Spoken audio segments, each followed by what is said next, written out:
Кадырман калайык журтум, кымбаттуу мекендештер. Ата журттун башына кыйынчылык келсе, бир муштумдай бириккен, бийик наркы бар эл экенибизди ар дайым далилдеп келатабыз. Манас атабыздын каныбыз менен бирге айланып турганда, биздин элдин бул наркын эч ким буза албайт. Ата журттун башына күн түссө, ынтымак менен биримдиктин күчү кандай болорун ааламга сездире алдык.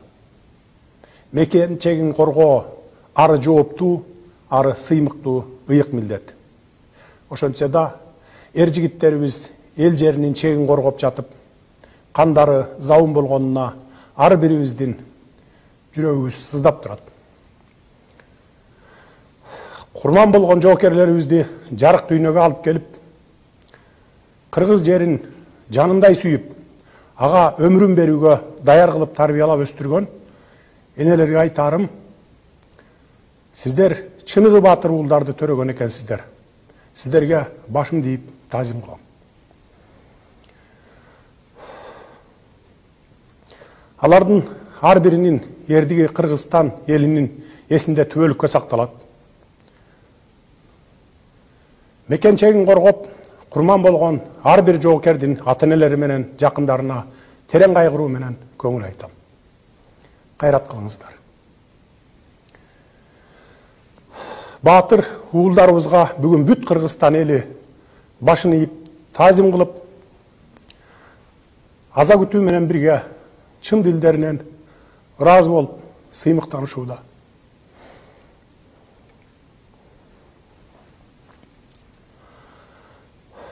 Жигит эл четинде, жоо бетинде дейт.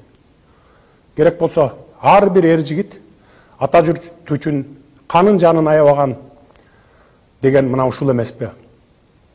Ушундай азамат уулдарыбыз турганда биздин чекти эч ким буза албайт. Биз буга бекем ишенебиз. Алардын артында калган үй бүлөсүнүн, балдардын келечегин мамлекет мойнубузга алабыз. Баткен чек арасындагы кандуу кагылышууну укканда, чыдамы кеткен ар бир ата уулубуз баскынчылардын мындай жоругуна кайдыгер эмес экендиктерин билдирип чыгышты. Республиканын бүткүл аймагынан мекендештерибиз жеке демилгелери менен ар кандай жардамдарды уюштуруп, Баткенге жөнөтүшүүдө. Элибиздин мындай урагыс биримдигине таазим кыламын. Мындай учурда бардык мамлекеттик органдар күчөтүлгөн тартипте иш алып барып, караңгы күнгө кабылган мекендештерибиздин оорун, колдон, жеңилин жерден алып, жай турмушту калыбына келтирүүнүн камын көрүшүүдө. Кудайга шүгүр, казынабыз да кур эмес. Жоокерлерибизди жана кырдаалга байланыштуу жер которгон элибиздин муктаждыктарын толук камсыз кылууга мамлекетибиздин күчү жетет. Мындан 2 жыл мурда армиябызда курал жарак, ок-дары жетишсиз, атүгүл жоокерлерибиздин кийген кийими да эски болсо, бүгүн андай эмес.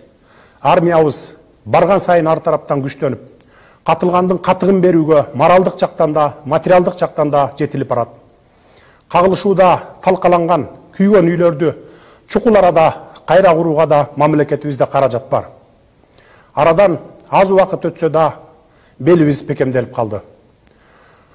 Буга ички да, тышкы да душмандарыбыздын тынчы кетүүдө. Бүгүнкү күндө чек ара мейкиндигинде ажал бүрккөн ок атышуу токтогону менен интернет мейкиндигинде чагымчыл сөздөр жаңырууда. Мындай чыр-чатактын чекесин кыйытып, элдин аң сезимин бурмалоого багытталган көп сөздөр белгилүү бир максатта меймандос элибиздин карым-катнашта болуп, кызматташып келе жаткан өлкөлөр менен болгон мамилесин суутуп, алардын ортосуна от жагууга багытталганын эсибизден чыгарбашыбыз кажет. Урматтуу кыргызстандыктар, ата-бабаларыбыз эзелтен сөз баккан эл. Интернет желесинде аралаган чагымчыл маалыматтарды ылгай билели. Ачуу душман, акыл дос дейт. Ачуу калдырып, божомолдонгон, такталбаган маалыматтарга ишенип, ортого от жаккандардын торуна түшүп калбасаңыздар. Жүзү кара чагымчылдардын тилине кирип, стратегиялык өнөктөш дос өлкөлөрдүн, бизге тилектеш элдердин дарегине жөн жерден жала жаап албайлы.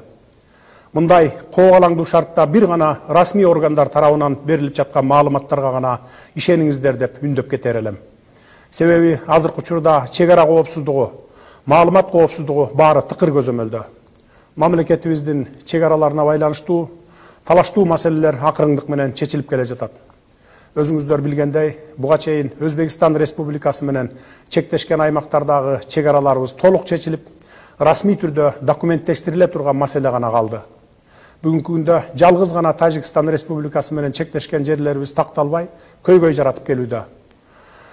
Биз кыргыз-тажик чек арасын бир гана тынчтык жолу менен ыкчамдатып чечүүгө аракетибизди токтотпой улантып жатабыз. Дагы бир айта кетүүчү жагдай, Баткенге барабыз деген жигиттер, жаштар, сабыр кылыңыздар. Мамлекеттин аскер дараметин мурдагыдай көрбөңүздөр. Кудайга шүгүр, армиябыздагы абал бүгүн башка. Чек арабызды бузгусу келгендерге толук жооп берүүгө жараган эр азаматтарыбыз, күч кубатыбыз бар, жетиштүү. Мекен чегине басып киргендер өз жазаларын катуу алышканы буга далил. Жалпы элибизден сураныч, ички ынтымакты кармап, биримдигибиз менен мамлекеттик бийликтин, аскер күчтөрүнүн аракетин колдоп бериңиздер. Кадырман калайык журтум, бир болсок, ынтымактуу болсок, бардык кыйынчылыктарды жеңип чыгабыз.